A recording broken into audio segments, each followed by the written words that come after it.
To finish this series of mini tutorials on School Tales Full Sail, we bring you the explanation of the port phase. In the port phase, we will use the components that you can see in the image. The character sheets with all their gold, prestige points and equipment cards. Then, after removing the boards, place the port board along with the event decks of cards. The port board is very simple. It has 5 locations, each of them with its own deck of event cards. It also has a track of time units. The character tokens begin at position 20 of the track, and when all have reached position 0, the port phase ends. The players are going to take turns and move between different locations, spending time units to do so, activating events in each location and performing actions on those sites. Each location has a series of actions which a character may perform. All players will have a help sheet like this one, where they can find a detailed list of the available actions in each location. In the locations, there are up to 6 special characters, one more than locations, as there are 2 in the church. These characters will allow you to learn new skills once you have earned enough gold and prestige, once you are a fearsome and well-known pirate, that is. You may learn these skills, which will act like the initial skills, providing benefits to the character in any of the stages of the game, either adventure, cruise, or port phases, thus making that character an even better pirate. The procedure for the port phase are very easy. First, you have to choose who moves first. In the event of a tie in time units, it will be the captain who decides the turn order. If, for example, the captain is the Masked Avenger, it can decide that the hit woman will begin playing first. The hit woman wants to move to the market square and spends 2 time units to move there. Each time a character moves by a location, it spends 1 time unit. Whenever a character enters a new location, you will need to draw an event card from that location's deck. As the hit woman moved to this market square, it draws an event from the market square deck. The events can be of many different types, like interpretive events, skill-related events. They can have positive or negative effects, etc. Apply the event drawn, and then the hit woman can perform any action she wants in the market square. For example, you could stock up. In the market square, a character can buy all the rum and concoctions that they want, as long as they can afford them. The hit woman has 11 coins, so she spends 5 coins to obtain supplies. In addition, this action will cost 1 time unit. During a character's turn, they will be able to move and/or do one action in the location they're in any order. Whenever a character enters a location, they have to draw an event. But if they remain there, there is no need to draw a new event. There are another 2 decks of cards in the port phase, the Rumors deck and the Requests for the Captain deck. Being the captain in the port phase is especially interesting. There are several actions within the locations that only the captain can do. For example, entering the madam's house has a cost of 7 coins for all the characters, except for the captain, who can enter for free. In the example, the captain is the Masked Avenger, so he could spend 3 time units to reach the madam's house, but would not need to pay 7 coins to enter.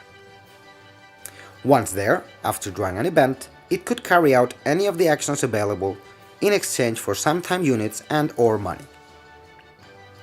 For example, the Masked Avenger decides that he wants to listen to rumors. You can listen to rumors in 2 locations. The madam's house, which is easier to achieve, but it will be more expensive if you're not the captain, or in the canteen, with a harder dice roll, but it is free to enter. In the example, the Masked Avenger wants to hear rumors at the madam's mansion, so he takes a perception roll with a difficulty value of 4. The Avenger has a perception of 3, so it would roll 3 dice. In this case, the roll fails, so the Avenger won't draw a rumor card from the deck, but it will still have to pay the 2 time units from performing the action. The deck of Requests for the Captain cards is a lot of fun. They can only be acquired at the docks by the captain.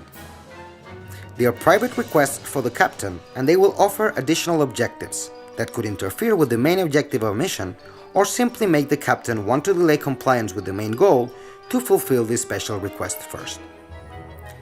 Another interesting action that can be done on the docks is to receive a character's salary. Any character can make this action once per port phase, in exchange for a time unit. For example, the watcher moves from the boat to the docks for a time unit, then spends another time unit to collect his wages. With this action, the character receives as much money as indicated in the character's sheet. Once more, bearing the captaincy is interesting because the captain receives a fixed wage of 50 coins. In the docks, the captain can also collect the crew's booty, if the adventure was successful. In the Madam's Mansion, you can also receive a luxury treatment for a price of 10 coins and a unit of time. With this action, the character discards all wounds received. For example, the cabin boy moves to the mansion, paying 7 coins to enter and the time units necessary to enter, in this case 3. Once there, it would play an event of the mansion and would then pay 10 coins for the luxury treatment. In the canteen, you can do different actions, like listening to rumors. You can also recruit allies who will help you in the game, as long as you can pay their wages plus a unit of time at the time of hiring them. You could also hire pirate groups to help you work on the boat. In church, the characters can recover life points very cheap or recover destiny points.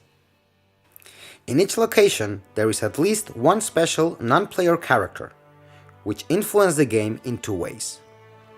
First, they are going to appear frequently in the events of their locations, so that you can gain their favor or rejection. Being rejected by a special character will prevent you from getting new skills in that location up to the next port phase. However, earning their favor will give you benefits. These characters are very important because they will teach you new skills once your character has earned enough gold and prestige.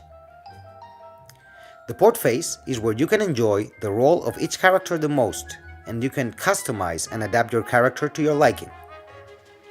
The new skills that you can learn are classified in 6 categories, with more than 100 new skills in total. This should give you a hint of the many ways that you can take to develop a character. This phase ends when all players have spent their time units and have returned to the boat. This may seem very simple, but you have to be very careful, because events can make you lose time when you least expect it. When you play this stage, you'll need to calculate your actions if you don't want to be left back on land, as the events can be negative and make you lose time. Once all the character tokens reach the end of the time track, the port phase will be completed.